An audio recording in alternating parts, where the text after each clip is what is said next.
12 जनवरी 2021 को हम सब के प्रेरणा स्रोत भारत को विश्व पटल पर अपनी एक अलग छवि बनाने के लिए, जिन्होंने अपने ज्ञान के माध्यम से, अपने धर्म के माध्यम से, अपने विचारों के माध्यम से एक अलग प्रकार का स्थान देने का प्रयास किया था, ऐसे स्वामी विवेकानंद जी के जन्म के 158 वर्ष पूर्ण हो रहे हैं। उनका 159वां जन्मदिन चिन्मय मिशन का चिन्मय युवा केंद्र विशेष रूप से मना रहा है। 10, 11 और 12 जनवरी को एक अलग प्रकार की गिफ्ट आप सबके सामने प्रस्तुत हो रही है। एक अलग प्रकार का उपहार जो हमारी ही संस्कृति के अंदर छिपा हुआ है, हमारी ही संस्कृति के अंदर छिपे हुए इस उपहार को, गिफ्ट को आप सबके सामने प्रस्तुत करने का एक स्तुत्य प्रयास परम पूज्य स्वामी चिन्मयानंद जी के आशीर्वाद, मार्गदर्शन और प्रेरणा से आप सबके सामने प्रस्तुत होने जा रहा है। गिफ्ट ये सिर्फ उपहार तक सीमित नहीं है। गिफ्ट यानी Gita, an inspirational friend to treasure. Gita ji, Bhagavad Gita, Shrimad Bhagavad Gita एक ऐसा प्रेरणादायी मित्र है जो एक अलग प्रकार की ट्रेजर की ओर, एक अलग प्रकार के खजाने की ओर हमको ले जाने का दिशा निर्देश करता है।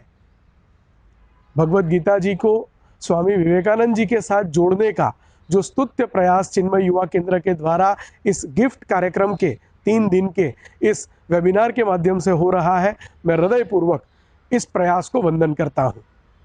भगवत गीता जी पे मेरा ज़्यादा अभ्यास तो नहीं है, पर जो कुछ थोड़ा बहुत अभ्यास हो पाया है, उस अभ्यास के माध्यम से भगवत गीता जी को मेरे विषय के साथ और विवेकानंद जी की प्रेरणा के साथ मैं जोड़ने का छोटा सा प्रयास इस बातचीत के माध्यम से करने का प्रयास करूंगा। जिस विषय पर मैं आप सबसे बात करना चाहता हूं, यह विषय यह है इंडिविजुअल सोशल रिस्पॉन्सिबिलिटी, व्यक्ति की व्यक्तिगत सामाजिक जिम्मेदारी।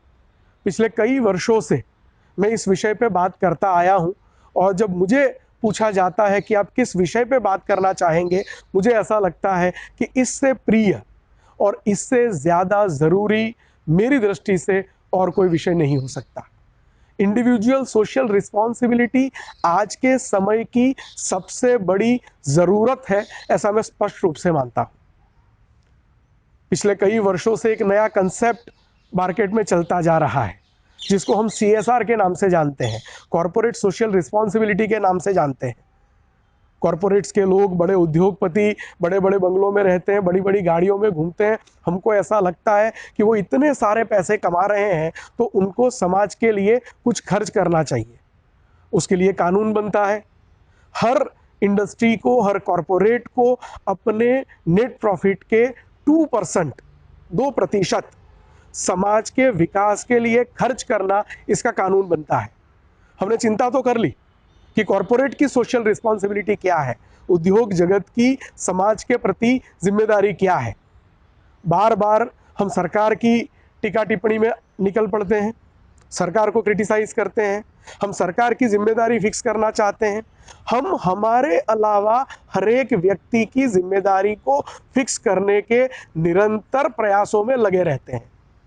मैं व्यक्तिगत रूप से ऐसा मानता हूं कि जब स्वामी विवेकानंद जी का जन्मदिन हो, जब परम पूज्य स्वामी चिन्मयानंद जी की प्रेरणा हो और चिन्मय मिशन कोई विषय को लेकर आगे बढ़ना चाहता हो, तो हमें व्यक्ति की व्यक्तिगत सामाजिक जिम्मेदारी के बारे में सोचने की आज सबसे ज्यादा जरूरत है। किसी को क्या करना, उसकी चिंता हम करें, उससे ज्यादा बेहतर ये होगा कि हम समाज के लिए क्या कर सकते हैं। ऐसा एक प्रसिद्ध कोट किसी पश्चिम के बड़े व्यक्ति का था कि आप ये मत सोचिए कि देश ने आपके लिए क्या किया, समाज ने आपके लिए क्या किया, आप ये सोचिए कि आपने समाज के लिए, देश के लिए क्या किया। हमारी जिम्मेदारी हम निभाते हैं क्या।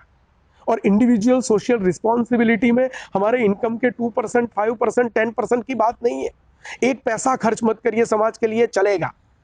पर समाज को आपके पीछे पैसा खर्च न करना पड़े, उस स्थिति में अपने आप को लाने की जरूरत है और रहने वाली है।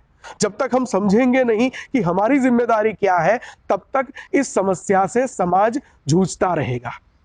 हम मानव हैं, प्रभु ने हमको मानव का अवतार दिया है, और मानव का यह अवतार प्राप्त करते हुए जब मानव जीवन हम जी रहे हैं, एक मानव के रूप में, मनुष्य के रूप में, हमें अपनी जिम्मेदारियों का एहसास कराने की जरूरत है। कोई ट्रैफिक सिग्नल पे जाना और उस सिग्नल को न तोड़ना, ये भी अपनी व्यक्ति की व्यक्तिगत सामाजिक जिम्मेदारी का एक पार्ट है। कहीं रोड पे ना थूकना, रोड पे कचरा ना फेंकना। मैं कई बार कहता हूं कि देश के प्रधानमंत्री लाल किले से और कोई पॉलिसी के बारे में बात करने से पहले भारत को स्वच्छ करने की बात करें, स्वच्छ भारत को एक मूवमेंट का स्वरूप देना पड़े। आजादी के इतने वर्षों बाद स्वच्छता अगर हमारा स्वभाव नहीं बन पाया है, तो कहीं ना कहीं हम व्यक्तिगत रूप से हमारी व्यक्तिगत सामाजिक जिम्मेदारी में से कहीं ना कहीं पिछड़ गए। स्वामी विवेकानंद जी क्या थे? स्वामी विवेकानंद जी जब 1863 में उनका जन्म हुआ और बहुत ही संक्षिप्त जीवन उनका रहा, बहुत ही कम आयु तक वो जीवित रहे, पर आज भी वो विचारों में हमारे बीच जीवित इसलिए है क्योंकि स्वामी विवेकानंद जी ने अपने विचारों से भारत को, हिंदू धर्म को विश्व फलक पर रखने का एक बहुत बड़ा प्रयास किया था। उनको किसी ने भेजा नहीं था, उनको किसी ने समझाया नहीं था, उनको किसी ने जिम्मेदारी नहीं सौंपी थी कि आप शिकागो जाइए और विश्व धर्म परिषद के अंदर आप हिंदुत्व के बारे में बात करके आइए, हिंदुत्व का झंडा शिकागो में गाड़ के आइए। ये जिम्मेदारी किसी ने उनको नहीं सौंपी थी, उन्होंने स्वयं इस जिम्मेदारी को स्वीकार किया था। ये उनकी व्यक्तिगत सामाजिक जिम्मेदारी थी। समाज के प्रति, राष्ट्र के प्रति, धर्म के प्रति उन्होंने किसी के कहने की प्रतीक्षा नहीं की थी। कोई उनको कुछ सौंपे उसके लिए वो वेट नहीं करते थे। उन्होंने अपनी जिम्मेदारी के रूप में स्वीकार करते हुए युवाओं को और पूरे समाज को एक नई दिशा देने का प्रयास किया था। और मैं स्पष्ट रूप से मानता हूं कि स्वामी विवेकानंद जी का पूरा जीवन कहीं ना कहीं व्यक्तिगत सामाजिक जिम्मेदारी का सबसे बड़ा उदाहरण है। 12 जनवरी उनका जन्मदिन है। उनके जन्म के 158 वर्ष पूर्ण हो रहे हैं, और उनके जीवन के इतने वर्ष पूर्ण होने के बाद भी अगर स्वामी विवेकानंद जी हमारे बीच इतने ही प्रस्तुत हैं, तो ये कहीं ना कहीं उनके व्यक्तिगत सामाजिक जिम्मेदारी में उन्होंने किया हुआ अपना समर्पण है। मित्रों, स्वामी चिन्मयानंद जी के बारे में हम सब जानते हैं, चिन्मय मिशन के बारे में हम सब जानते हैं, चिन्मय मिशन की प्रवृत्तियों के बारे में हम सब जानते हैं।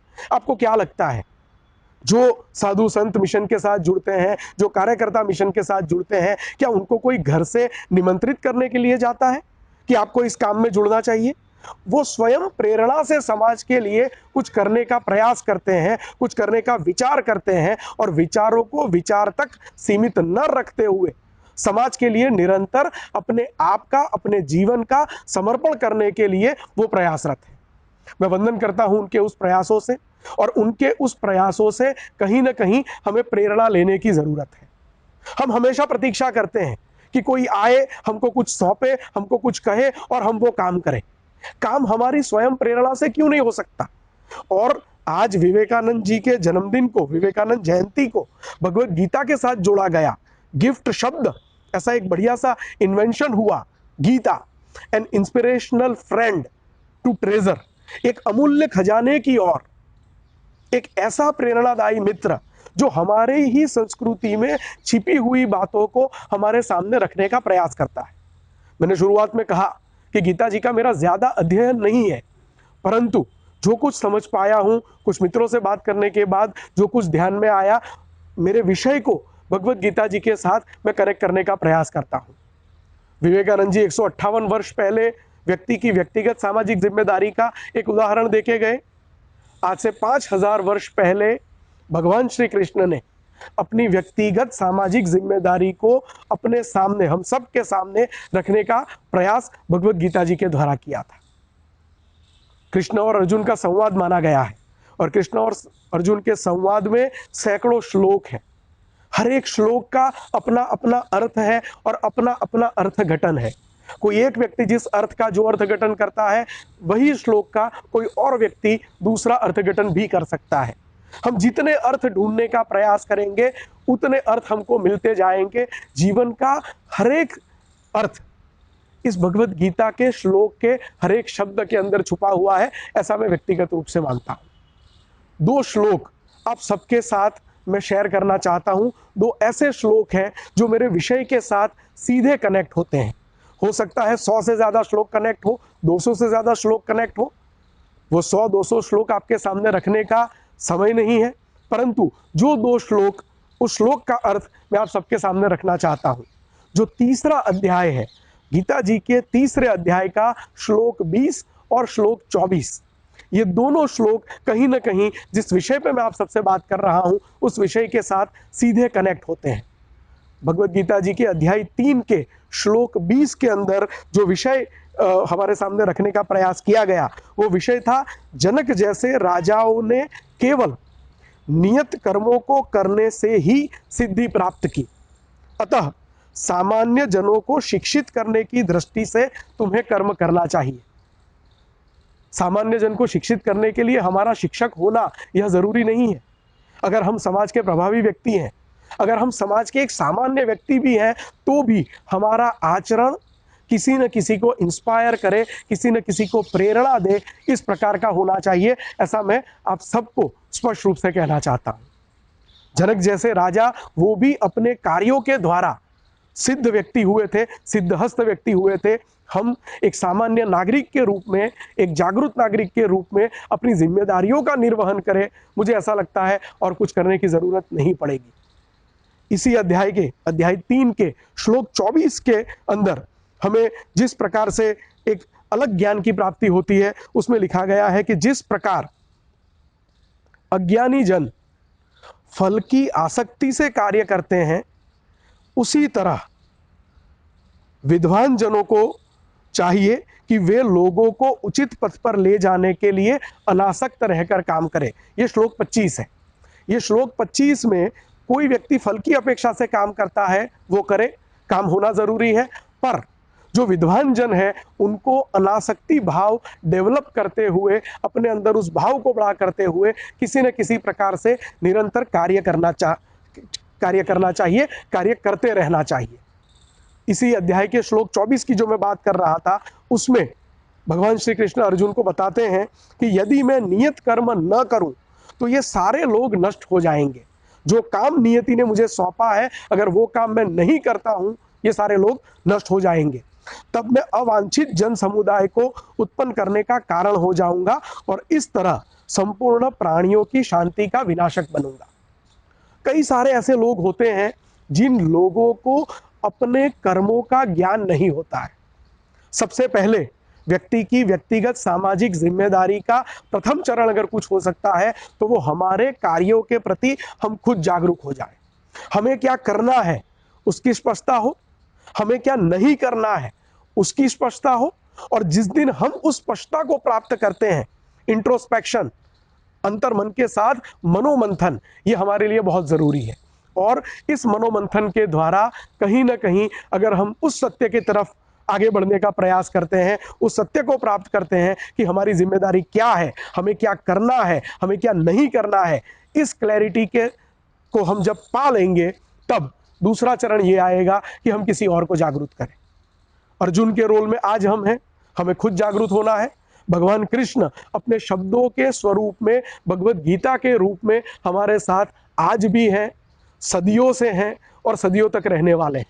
इसी भगवान श्री कृष्ण के शब्दों का आचमन करते हुए, गीता जी का अभ्यास करते हुए हम जागरूक हों और किसी और के जागरूक होने में हम निमित्त बने। भगवान श्री कृष्ण अर्जुन को जागरूक करने के लिए निमित्त बने, पहले अर्जुन का रोल निभाए और फिर भगवान कृष्ण का रोल निभाने की दिशा में हम आगे बढ़े। आज 12 जनवरी के उपलक्ष्य में चिन्मय मिशन के चिन्मय युवा केंद्र के इस गिफ्ट इनिशिएटिव के उपलक्ष्य में राष्ट्रीय युवा दिवस मनाया जाता है 12 जनवरी को। उस उपलक्ष्य में जो युवा है वो यूथ सोशल रिस्पॉन्सिबिलिटी के बारे में सोचे, जो शिक्षक है वो टीचर सोशल रिस्पॉन्सिबिलिटी के बारे में सोचे, जो उद्योग जगत का व्यक्ति है वो उद्योग की सामाजिक जिम्मेदारी के बारे में सोचे। कोई सफाई कामदार है वो अपनी जिम्मेदारी के बारे में सोचे। हर एक व्यक्ति अगर अपनी जिम्मेदारी के बारे में सोचते हुए अपनी जिम्मेदारियों का निर्वहन करता जाएगा, मुझे नहीं लगता कि समाज में कहीं पे किसी भी प्रकार की कोई समस्या रहने का कोई गुंजाइश, कोई स्कोप नहीं रहता है। हम अपनी जिम्मेदारियों को समझें, जिम्मेदारियों को समझते हुए, जिम्मेदारियों का निर्वहन करते हुए अपने समाज को और ज़्यादा मजबूत बनाने का प्रयास करें। यही आज के दिन आप सबको मेरा निवेदन हो सकता है। इस इतने बड़े समुद्र जैसे समाज के एक छोटे से अंश के रूप में, छोटे से अंश के रूप में जो कुछ मैं कर सकता हूं करने का प्रयास करता हूं, और आप सब भी अपनी अपनी जिम्मेदारी समझते हुए कुछ ना कुछ करने का प्रयास करें। यही निवेदन के साथ, यही विनती के साथ, यही विचार और भावना के साथ मैं अपनी बात आप सबके सामने पूर्ण करता हूं। मेरी बात को यहाँ पर मैं विराम देने का प्रयास करता हूं। आप सभी स्वामी विवेकानंद जी को, आदरणीय परम पूज्य स्वामी चिन्मयानंद जी को, भगवान श्री कृष्ण के इन शब्दों को अपने जीवन की प्रेरणा बनाए, यही अपेक्षा के साथ आप सबका धन्यवाद।